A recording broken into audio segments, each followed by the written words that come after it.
So for those of you who do not know me, my name is Nicole Kenyon. I'm one of the clinical pharmacists in solid organ transplant over at the university.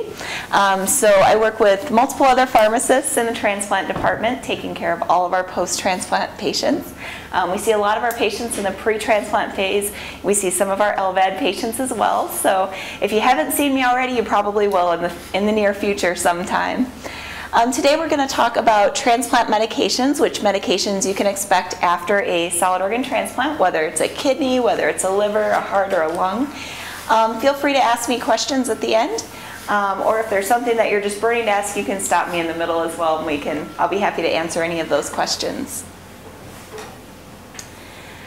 So if there's one thing I want every transplant patient to remember, that is that you get to take medications for the rest of your life following transplant. Unfortunately, this is not just a one-week commitment or a one-year commitment, it's a lifelong commitment. It's part of the reason you're so involved with a pharmacist after transplant, because you need to take those medicines. And a lot of my patients say, well, doesn't my body get used to that new organ? Don't they start to live in harmony and I don't need medicines anymore? Unfortunately, the case is no. What happens is you get a new organ, whether it's a heart or a lung or a liver or a pancreas or a kidney, and your body recognizes that as not being your own, and it tries to kick it out. The system that's involved with that is called your immune system, and your immune system is a very, very good thing. It's very important to fight off anything foreign, so things like infections, things like different types of cancers. So it's a great thing, but unfortunately, when you've got this new organ, it also thinks that's not supposed to be there and tries to kick it out. The medications that we give our transplant patients are to help tone down that immune system, or basically make it kind of go to sleep a little bit, so that you can kind of live in a nice balance with your organs not being recognized as being foreign, so you don't reject that organ and have what we call organ dysfunction, where your kidney or liver or pancreas or heart or lung doesn't work as well. The thing to keep in mind is you need to take the medications as the transplant team asks you to. They're very, very good at telling you exactly how to take your medications, so your coordinator may call and say you need to change your medications. As pharmacists, we will teach you how to take the medicines appropriately. It's really important you take the medications as we ask you to. Not taking medicines, taking extra doses of medicines can lead to side effects, or you can reject your organs. So like I said, very important to take the medicines as we ask you to. The other thing to keep in mind is, because we're putting your immune system to sleep, you're at an increased risk for infections for the rest of your life. So part of our job is making sure we help prevent infections, making sure you get your yearly flu vaccine, making sure you stay away from sick people, wash your hands. We also give you medicines to prevent infection after transplant. We'll talk a little bit about those today. The other thing is that you're at an increased risk for cancers after transplant. And most common cancer is the most preventable, and that is actually skin cancer. So we ask that you wear sunscreen, SPF 30 or greater, whenever you're outside. Even on a cloudy day, even in the winter time. Huntsman Hospital up there is a beautiful cancer hospital, but I really don't want to ever have to see you guys up there, okay? The other thing I should mention also is that medicines are expensive. For our VA patients, you've got a nice system over there to help with medications, but a lot of our patients, we have to work on making sure you've got good insurance ahead of time so you can pay for these medicines. They can be $15,000, $20,000 by the time you get all of your medicines without insurance. The thing to keep in mind is keep us in the loop. There's things we can do to help you with your medications and help you afford your medicines, but keep us in the loop if there's any changes. So one of the things that the pharmacists use to help you teach you about your medications after transplant is called a medication planner. And some of you may have seen this before. If you've been taught by a transplant pharmacist already, you may have actually seen a form that looks like this. We use this to teach all of our patients kind of how to take your medicines, and we'll keep this up to date for you after transplant as well. You'll notice that you'll have your name on this medicine planner. This medicine planner will be specific for you. We don't just call you Donald Duck after transplant. This is just a generic. There's pictures of each of the pills on this medicine planner. It'll tell you the name of the pill, the strength of the pill, what times to take those pills, how many pills of each, and then at the end it says what they're for. So you have a nice cheat sheet of what medicines you're supposed to be taking when you leave the hospital after transplant. Today I'm going to tell you about a lot of different transplant medicines. We're talking about all of the different organs. So I'll try to tell you which organs are typically on each medication because they vary. So if you talk, you're a lung transplant patient and you talk to a heart transplant patient, you guys are going to be on different medicines. And this is all subject to change as we go on. We're always trying to find a better combination of medications for each patient.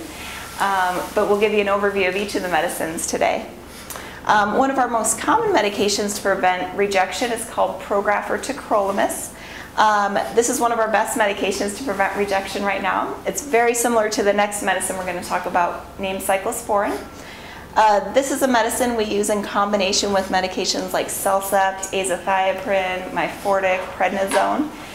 So most of our patients end up being on this. Almost every organ transplant besides lung transplant is actually on Prograf.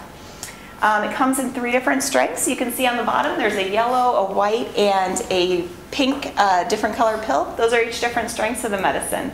You'll get to know these pills very, very well because we're going to be adjusting the dose of this medicine based on blood levels after transplant.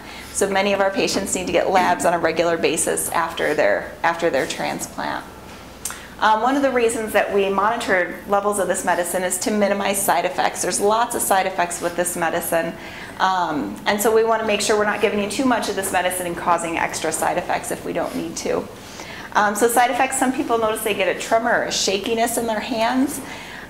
We watch that very closely. If you come to clinic and you tell me, I can't write, I can't feed myself, I can't button my shirt, those are things you need to tell us. It might mean we need to decrease your Prograf dose just a little bit or check an extra level. Okay? This can increase your blood pressure, can increase your blood sugar. So we're watching those very, very closely after transplant. You'll go home with a blood pressure cuff. You'll be shown how to use that blood pressure cuff, and we'll have you checking your blood pressure every day when you leave the hospital. For some of our patients, they'll get a burning at the tips of their fingers and the tips of their feet. It's peripheral neuropathy for some patients, so if you're already a diabetic patient and have that, sometimes it can be worse. Some other patients will just notice it's like a numbness or a tingling. Let us know if you're having that as well. I mentioned earlier that there's another medicine called cyclosporine, which is very similar to Prograf. A lot of the same principles apply. And this one is used mostly in our lung transplant patients right now. If you meet a heart transplant patient that was transplanted 25 years ago, they probably are on cyclosporine as well because this is a little bit older medicine. Once again, we use this in combination with Celcept, Myfortic, and prednisone.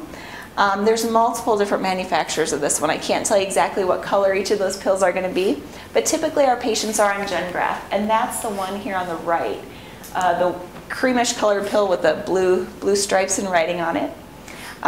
Just like the other medications, there are side effects with this one. Just like the Prograf, we check levels of this one. So no matter what organ you get, you're going to get labs on a regular basis when you go home from the hospital. Once again, we're watching for side effects with this medicine. A little bit different than Prograf though, in that this one makes your hair grow. And this is not just hair on your head, this can be hair all over. So your arms might get a little furrier, which on a day like today probably isn't such a bad thing. But it can be, also your gums can grow. So let us know if that's happening, okay? This also increases blood pressure, can cause that burning and tingling on the tips of your hands and feet, like I talked about with Prograf.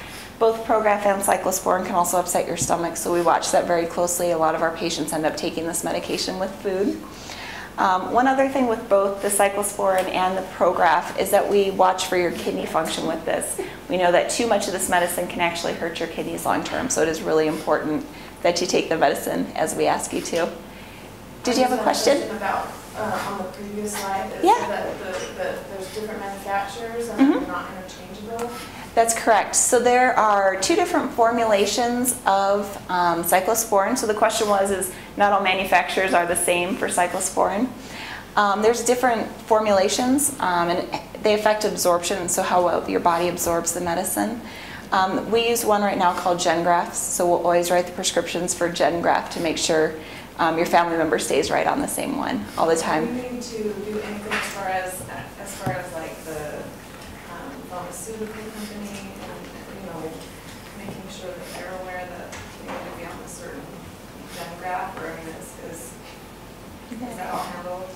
So the question is do we need to let the insurance company know that the patient needs to stay on the Gengraf? If there are authorizations that need to go in place, we work to make sure that gets put in. Gengraph is actually what we call a branded generic, so typically insurance companies will cover that medication. The VA has Gengraph as well, so we haven't run into too many problems with that, but if there are authorizations that need to be in place, we'll take care of them. Yeah, no problem. All right, the next medication that we give our patients is called Cellcept, or mycophenolate mofetil is a very, very long name for this one. We use this in combination with Prograf or Gengraph. This is a medicine that comes in two different strengths, the 250 milligrams or the 500 milligrams. Typically patients take 2 or 3 of the 500 milligrams twice a day. And this has a couple of side effects. That's about the only reason we ever change this dose around though. We don't check levels of this one like we do the first two medicines. As far as side effects, this can upset patients' stomach pretty well, or pretty severely for some people, so causing diarrhea, constipation, abdominal cramping. If you're having those problems, once again, please let us know. This is also known to decrease patients' white blood cells. Your white blood cells are really, really important to fight off infections. So if you don't have enough of those, you're at an even higher risk for infections versus where you are just being on the transplant medicines themselves. You're not necessarily going to feel any different though if you have low white blood cells. You're just more likely to get sick, and we're going to catch it in your labs. So really, really important you get your labs as the transplant team asks you to after your transplant. There's another medication that's not in this list, but I'm going to tell you about as well, called Myfortic. Very, very similar to Cellcept. It's just a different color and the different strengths, and that's typically what our university patients will be on as well, but they're exactly the same as far as side effects. The next medication here is azathioprine or Imuran, and this is a medicine that you're either on Cellcept or Myfortic, or you're on azathioprine or Imuran. So of all my patients, typically, once again, it's the lung patients that are on azathioprine or Imuran. Typically, all of my other organs are on Myfortic or Cellcept. There are generics available in this one, and we are okay with you taking those. So this, we don't have to worry about different manufacturers like we do the Cellcept or the Cyclosporine. As far as side effects are very similar to the Cellcept. This can upset your stomach a little bit. Typically, this is less than with the Cellcept. And this can also decrease your white blood cells. So once again, things that we're going to be watching in your labs regardless of which medication that you are on. The last medication that we're going to talk about is prednisone. And every patient that is transplanted right now is put on prednisone. The difference between each of the organs is how long you're actually on the medication. So my kidney patients are on this lifelong. Heart patients are on this usually for about 1 to 2 years. Lung patients are on the medication lifelong. Pancreas patients are on this lifelong.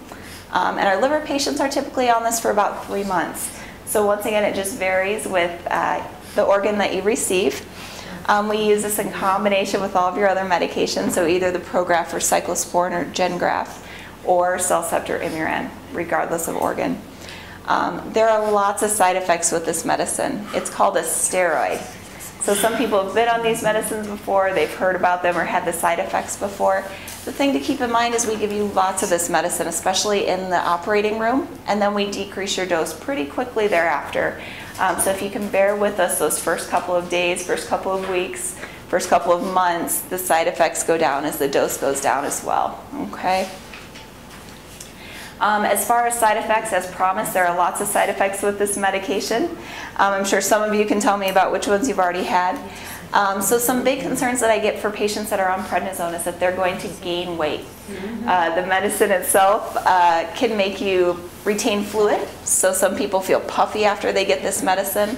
The other part of that is we're going to give you lots and lots of fluids after surgery as well, so you're going to be puffy because you're going to retain some of those fluids that we're giving you as well. But some people do get a little puffy. This can make you more hungry while you're on the higher doses. So some of our patients are very concerned about gaining weight. It's not that you can't eat after transplant, just eat things in moderation. And I know Reedy, our dietitian, will have talked to you or is going to talk to you soon about kind of how to watch your diet after transplant. Otherwise, making sure you're being active and those kind of things will help minimize that side effect with this medication.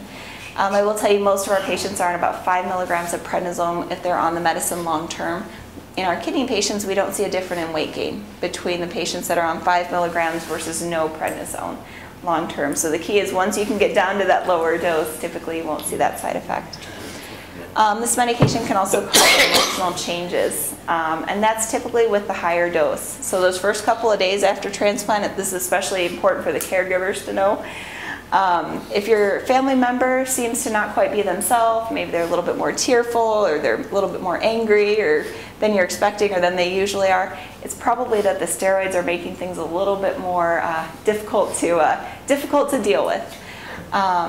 Our transplant team's been fired by people before. We've had people who'd never cry on us. It's okay, we understand that. And don't think that you've inherited your donor's characteristics, okay? Give it some time, you'll get adjusted to the new doses, to everything else that's going on. Being in the hospital is a stressful time, okay? And we realize that this makes it a little bit harder. This can decrease wound healing, so sometimes we'll be watching that very closely, especially if you have other issues going on with wound healing. This can increase your blood pressure, this can increase your blood sugars, so once again, we're watching those very closely. Sometimes our patients that are on higher doses of this medicine will need injections to keep their blood sugars at a lower level. They'll use insulin. If that's the case, you'll be shown how to check your blood sugars, you'll be shown how to do the insulin if needed, and we'll try to get you off of that as soon as possible, if possible. Yes? I'd like to ask you a question. I'm a diabetic right now. Mm-hmm. How will it affect me? Will Okay. it make it higher? It will. So the question is the patient's already a diabetic patient, what is this medicine going to do to your sugars? Your sugars are going to go up quite a bit after transplant. We realize that, so we watch your insulin and your blood sugars very closely. Some people need a drip, so a constant infusion of insulin for those first couple of days after transplant. And then we'll just be adjusting your insulin needs and insulin doses as needed. But you can anticipate your blood sugars are going to go up after transplant. Other thing I mentioned, the blood pressure, part of that has to do with the fact that you'll be retaining fluid. So once again, really important you check your blood pressure when you go home. A lot of patients are also concerned about their round cheeks, so where their face really swells up. Typically it's with the higher doses of this medicine. When you get to that lower dose, we typically don't see that as much. And some people will notice that they get a little bit of a blurred vision. I've had patients tell me that they can't see the TV as clearly in their hospital room while they're on the higher doses of this medicine. So just be aware that that's a side effect, and it will get better as you get further from transplant. Long term, we'll have you getting regular eye exams to make sure your eyes are healthy as well. Same with bones. Your bones can decrease in strength as you are on this medicine for long term, so multiple years. So once again, we'll be making sure you get your bones checked every couple of years to make sure they stay nice and strong. So there are other medications that our patients take after transplant. The first ones are ranitidine or Prevacid or omeprazole. These are medicines to help prevent stomach upset. I've mentioned that these medicines themselves can upset your stomach. I never want you to skip your medicines just because you're having heartburn or your stomach is upset, so we give you medications to help prevent that. Some people take these pills twice a day for the rest of their life. Some people just take one pill once a day until their prednisone goes away. Once again, it's just going to be how you do after transplant and which organ you have transplanted and what your other medicines are after transplant. I mentioned also earlier that our patients are on medicines initially post-transplant to prevent infections. We give you lots of medications at the time of transplant, those first couple of weeks after transplant. As you get further out, we give you a little bit less of those anti-rejection medicines. And so we give you these for those first couple of weeks following transplant as well. The first medication is called Bactrim, and this is to prevent a type of pneumonia that some transplant patients get. Our lung transplant patients take this on Mondays and Thursdays for life. Our kidney patients are actually on this just for urinary tract infection prevention. And they actually take one pill once a day just for a month. So it just is going to vary on which organ you receive as to how long you're on this. So it may be lifelong or just a month. The next medication is fluconazole or diflucan, and this is to prevent fungal infections. Namely thrush, which is the white stuff that babies can get in their mouth, can make it really uncomfortable for you to eat or drink. But after transplant, we want you to be able to drink. We want you to be able to eat and get your strength back. So we give you this to prevent that. Some patients are on this for one pill once a day for 1 month. Some people are on this one pill once a day for 3 months. Some people are on this one pill once a day for lifelong. Once again, it's just going to depend on your prednisone dose and what organ you have been transplanted with.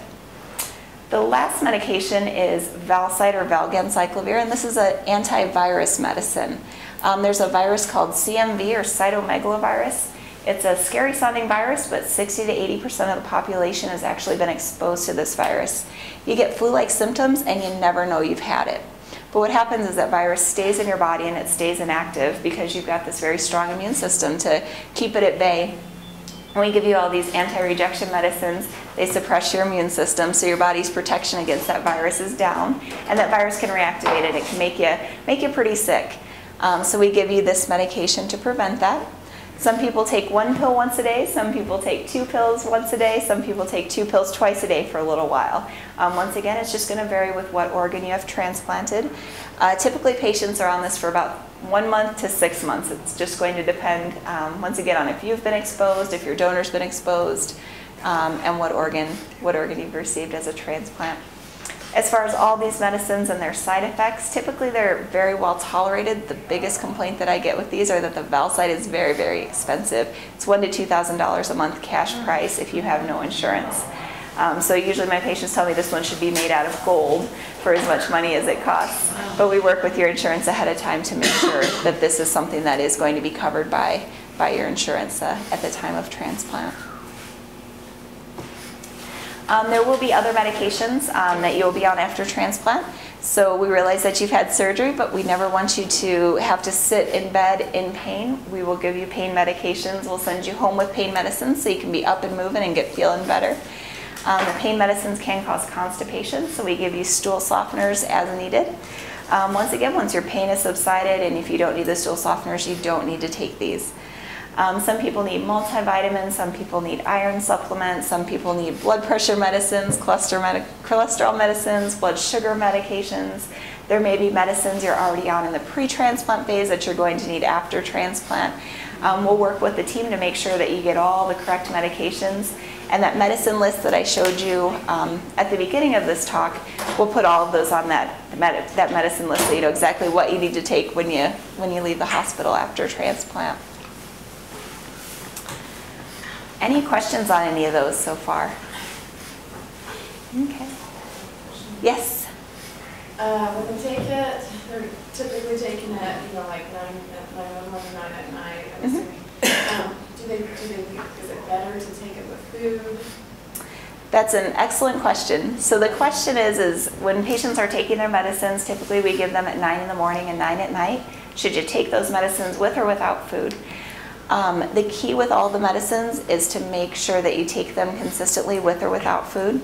The steroid or that prednisone is known to upset my patients' stomachs, and so we tell you to take that with food, whether it's just a couple of crackers or a glass of milk. The key, though, for all the other medicines is make sure you're consistent. Either always take it with food or always take it without food. Okay? My pleasure. All right. So a couple of other things I'm going to tell you about today. A lot of patients ask me about herbal medications. So these are not the herbs that you put on your food. These are the pills that are next to all the other medications in the pharmacy. These are the supplements, the things that are immune boosters. A lot of those medications are actually not regulated by the FDA. And so we're not 100% sure exactly what is in those medications and if it's going to be safe for transplant patients. Some of these medicines also interact with your Prograf or your cyclosporine. Some of the medications can actually stimulate your immune system. If you remember at the beginning, we talked about how the purpose of those anti-rejection medicines is to decrease your immune system or put it to sleep. So basically, they're counteracting all the medicines that we're giving you and can cause a rejection. Okay. Some of them can hurt your kidneys. Some of them can hurt your liver. So the key for all of this is if there is something you really, really want to take, let the transplant pharmacist know before you start taking it. We'll check, we'll see if it's okay to take with the rest of your medicines. There are a couple out there that we will allow, but the key is to stay away until you've checked with the transplant pharmacist and the transplant team to make sure. I alluded to drug interactions just a minute ago when I said a lot of things interact with Prograf and Gengraf. That is very, very true for medications that are not herbal supplements, for any other medicine, so blood pressure medicines, some antibiotics, different seizure medicines.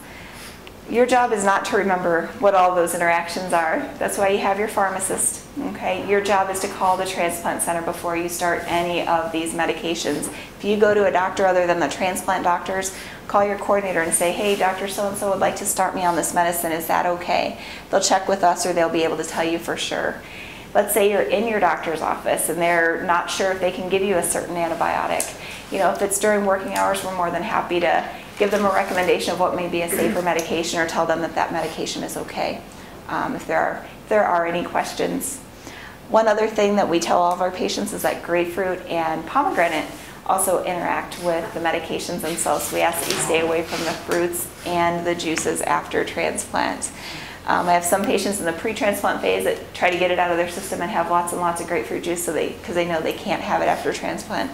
I highly recommend that because we will not let you have that afterwards. Okay. All right. A lot of patients also ask me about the cancer. I mentioned earlier that you are at a high risk for infection and cancers after transplant, and I also mentioned about the skin cancer. SPF 30 or greater sunscreen is going to be your best friend after transplant. So find a brand that you like, something that isn't maybe too greasy, or maybe you like the greasy or you like a certain smell. Make sure you stock up on it. We want to make sure you're safe after transplant and don't end up in the hospital for that. One last thing that I'll tell you about today is I mentioned earlier that these medicines are very, very expensive. We realize that at the university, especially this is for our non-VA patients who already have the access to the VA medications. But we realize the medicines are very expensive, and there's things that we can do to help minimize the fact that you could lose your organ if you don't take your medications. So we have a transplant pharmacy at the Redwood Clinic. It's one of our university clinics. They specialize in billing your insurance for all of these medicines. They'll ship the medicines to your house for free overnight. And down the road, let's say you lose insurance and can't pay your COBRA insurance or something, please let us know. There's things we can do so we can get you set up with different patient assistance or charity accounts so that you never lose your organ because you can't pay for your meds.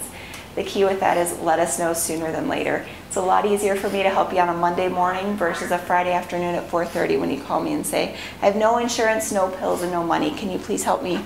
Okay, so keep us in the loop. There's things we can do. We never want you to lose your organ because of cost.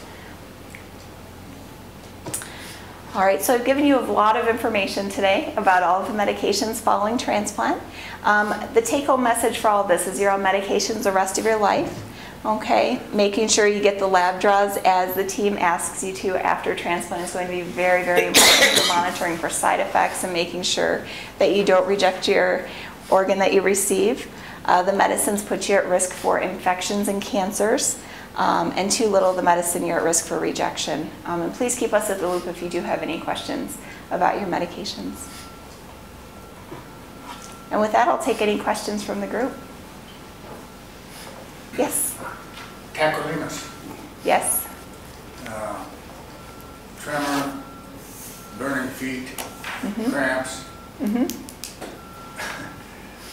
How long does that last? So the question is with the tacrolimus or the Prograf, that patients get tremors and burning in their hands and feet and cramps.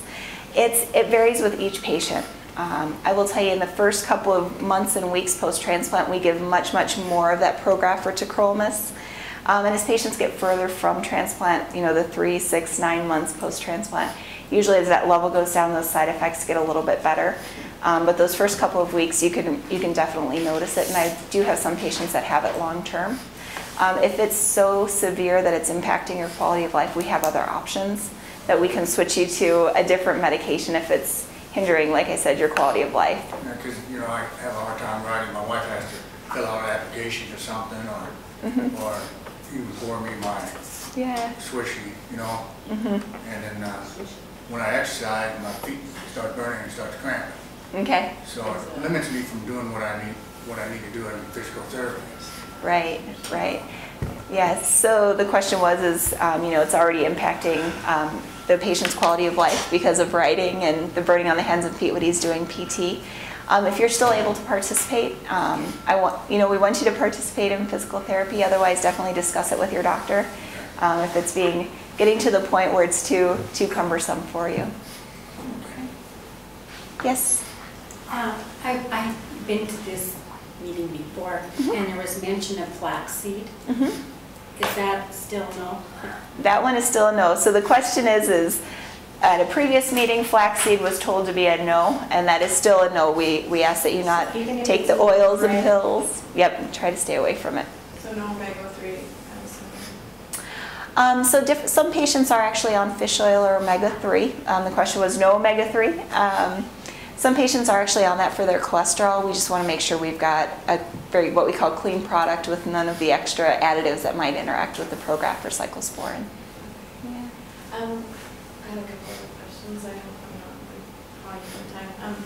Okay, fine. So a lot of these side effects, there's diarrhea, high blood pressure, high blood sugar, and then insomnia. Can we take anti-diarrheal medications? I'm assuming that we'll probably be needing to take that. Okay. Insomnia, can they take things for like Ambien to help them sleep? And then for the blood pressure and the blood sugars, and then just kind of overall, can you give us an idea of when to call? Like with the side effects, it's going to be hard to know for us. Is this just a side effect, or do we need to call? Like, when should we call? Okay. All right. So I'll try to remember all of your questions. Feel free to stop me if I forget one of them. So the first question is the medications themselves all can cause diarrhea and stomach upset. Can you take anti-diarrheal medicines? One thing we are worried about is sometimes that diarrhea can actually be an infection. It may not actually be the medications yourself. So usually we'll make sure that you don't have an infection, and then we'll say it's okay to take anti-diarrheal medications. So definitely discuss it with the transplant team first. We'll make sure that there's not an infection. We don't want to trap that infection basically in the patient's stomach.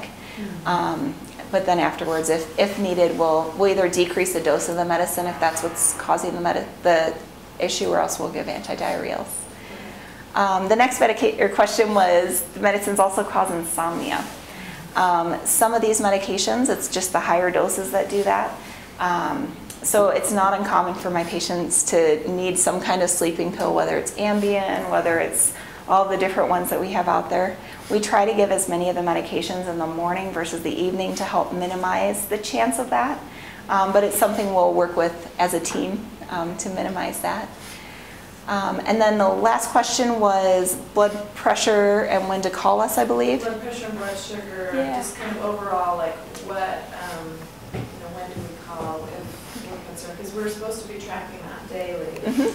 So when do we, what kind of things, if we see, when do we call and say, okay, this is too high? Because right now I have no idea, what high blood pressure, what's too high, or what high blood sugar is too high.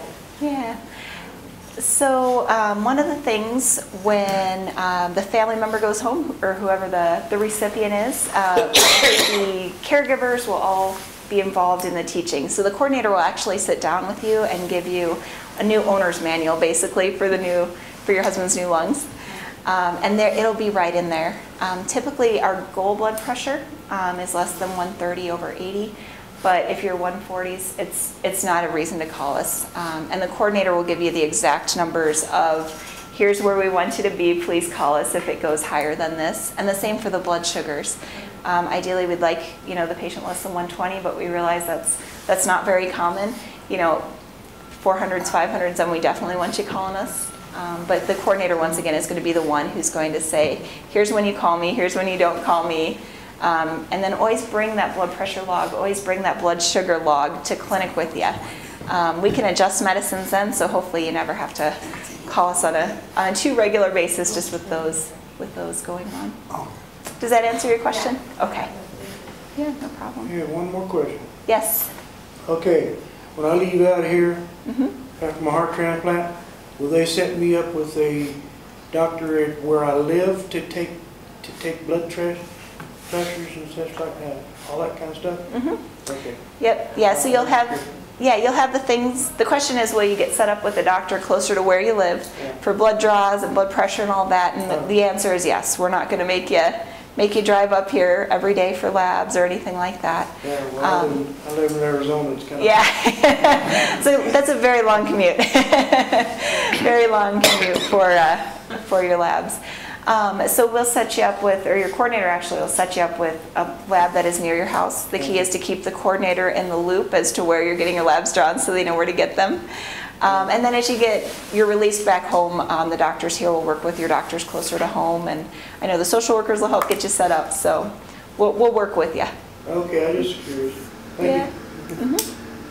One more question. Yes. So, for the multivitamins and like the kind of decrease in calcium, over time and that, do you have a recommendation, or is this, something that we need to talk with our doctor one-on-one? Because maybe everybody's different, but do you have recommendations for what's a good multivitamin that they should be taking and if they should be taking calcium? So the question is should patients be taking multivitamins, or is there a certain multivitamin our patients should take, or a calcium supplement? It's going to vary with whatever organ is transplanted. As far as multivitamins, if you're eating a relatively balanced diet, you're getting all your different vegetables and fruits and all of that, some patients don't need a multiple vitamin. If they choose to take a multivitamin, or we recommend a multivitamin for our patients, we recommend the plain ones. So there's different, oh no, you're fine. The plain multivitamin, so this is more your plain one a day, your plain Centrum, versus getting the ones that are memory or immune boosters or weight loss. All of those have extra things in them that will interact with the Prograph and the GenGraph or Cyclosporine. So the plain ones are going to be the ones that we would recommend if a multivitamin is recommended. And then calcium, just what's within the multivitamin, stick with that, or do you need an extra calcium supplement? So once again, it's going to vary on patient. So some people actually do need the calcium supplement. We'll recommend a calcium plus D 2 to 3 times a day, depending on the patient. But it's something definitely to discuss with the doctor, especially if it's a person who doesn't like their milk or their dairy products and isn't getting as much calcium in their diet. It's important to keep that calcium in your body so you have all the building blocks for your bones. Thank you. My pleasure. Yes? Prednisone, it interacts with the blood sugar and blood levels. The fearful thing I'm fearful of is my blood sugar, and it'll turn that I become diabetic, or is there a way that we can prevent that from you becoming diabetic, even though you aren't? Because I'm getting, I go to the doctor's office and say, oh, you're diabetic. No, I'm not. I know the prednisone interacts with that pretty highly. Where is the line drawn that you be considered diabetic or not? So the question is if you're a patient right now who is maybe on the borderline for being diabetic or not diabetic, and you're hearing about all these medicines that increase your blood sugars, what is the line where we say that you're diabetic? So we realize that these medicines are going to increase your blood sugars after transplant, and so some patients will need something long-term to keep their blood sugars low. The cutoff for where we say you're going to need something for your blood sugars versus not is actually we look at your blood sugars when you go home, and if they're above a certain number for a certain period of time, or else we can do a test that shows us what your average blood sugar's been over 3 months, called an A1C, and sometimes if that is elevated, that will give us what we call quote-unquote diagnosis. And there's actually a special term for diabetes after transplant called new onset diabetes after transplant, and it's quite common in our patients. Now, can that be reversible, or once we see that you're diabetic, or? Each patient is different, so not every patient is diabetic the rest of their life after transplant. So if you go home on insulin, let's say, it's not a promise that you're going to stay on it the rest of your life. It's just going to change as those medicines decrease over time, and keeping physically active, making sure you keep your weight down, eating a healthy diet, are all things that are going to help minimize your risk of staying on blood sugar medications. Yes? Mine's is actually not a question. It's just Steve Jobs was a liver transplant, and my condolences because he's died yesterday. Yeah. Steve Jobs, the other guy. It's I true. just wanted to have a little moment of silence.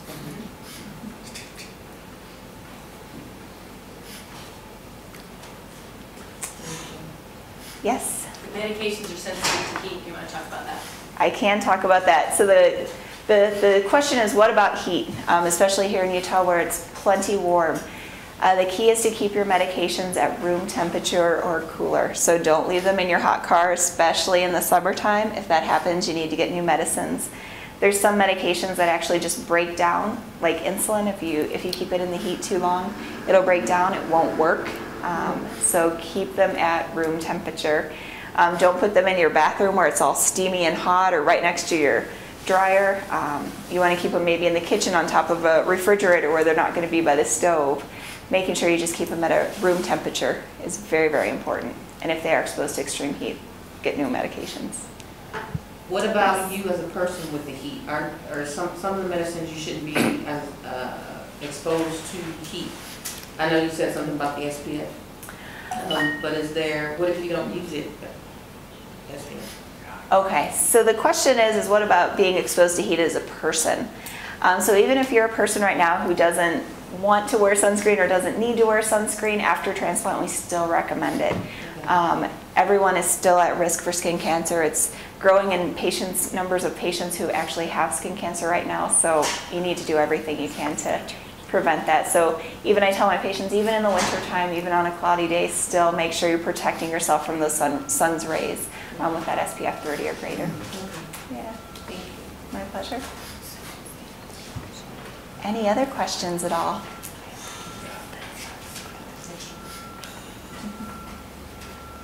Miss the dose. Yeah. Who missed the dose?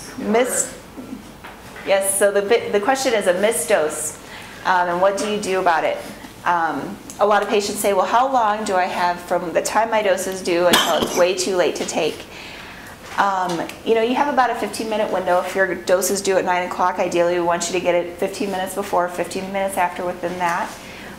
Let's say you get busy one morning and you forget to take your pills and you realize at 11 o'clock, it's go ahead and take those medications. Let the transplant team know, especially the first time it happens, just so we can see if it affects your labs or watch for the effects in your labs versus reacting to it. We'll just realize you took your meds.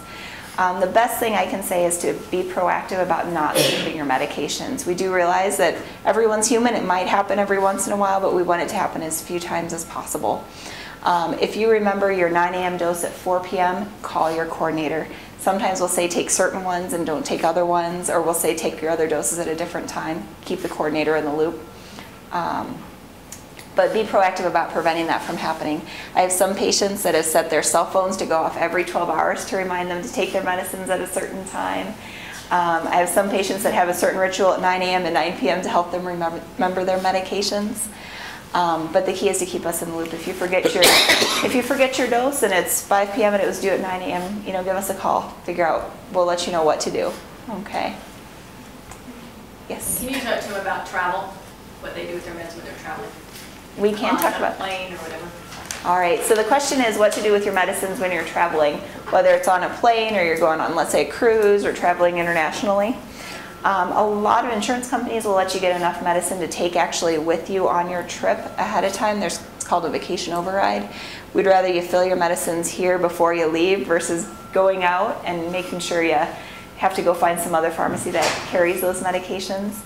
We'll also tell you to take a couple extra days worth just in case, heaven forbid, you get stuck in an airport for 3 or 4 days extra and you weren't expecting it. Try to keep the pills with you, okay? TSA will let those pills go through. Make sure you keep them in their original bottle though, okay? So they know exactly what it is for you, but try to keep those medications with you. That way it also prevents the whole temperature issue of, are the pills gonna get too cold, are they gonna get too hot? So try to keep them with you. Yes? So I have 7 days worth in the pill box, Mm-hmm. and then I have the pill bottles, by themselves. Okay. Is that okay? That should be fine. That should be fine. You may want to double check with the TSA people ahead of time. You can call the airlines usually if you're flying and you're worried about that. Okay. But you're probably still going to want your bottles with you. Yeah, I want my bottles with me, but I mean that 7 days readily available. Yeah, that should be fine, I would think. Okay. Yeah. Yes. Just to respond to her question, TSA will not allow you to take your pills in the pill box. You Okay. have to have them in your bottle, Only in the bottle. only in the bottle. Okay. If she has the bottles with her, they'll let her take them. Not in the box. Yeah, they'll let her take them in the box, so as long as they can see the pill bottles. Well, some say yes, some say no. Yeah. Okay. Yeah, so call the airline. It depends on who lets you in the gate. Okay. Yeah, so call the airlines before you travel. You never She's a little know. bit worried, she catches the plane tomorrow morning, but she has. Oh, man. She has somebody going with her, so she'll get through the plane. Okay, good, good. All right, any other questions at all? All right. Sounds good. Well, thank you all for listening. Is there medications that, since you're on some of these things pre-transplant, Yeah. then do we need to let you know when they're taking other medications with the medicine? So the question I have is, here, the doctor. So- I asked to list for everything I took. yeah, so the question is the patient's already on medications pre-transplant. Do you need to let the team know that they're already on these medicines? And the answer is yes. So when you get called in for a transplant, bring a list of your medicines, and the best thing sometimes is to bring the actual bottles with you, so that we can go through all the medicines and we'll say, okay, these are the ones that you should take after transplant. Put these away, you know, save those for later. You may need them or you may not. And we'll make sure you get the right ones, but definitely always bring a list with you. Same thing when you come to post-transplant clinic visits and post-transplant hospital admissions, always bring a medicine list at least with you, so we know exactly what medications you're taking. Because transplant patients have very important medications and they're not as common, so we want to make sure you get the medicines that you need.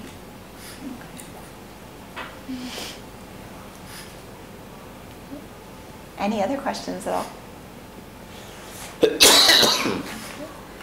All right, thank you all for listening.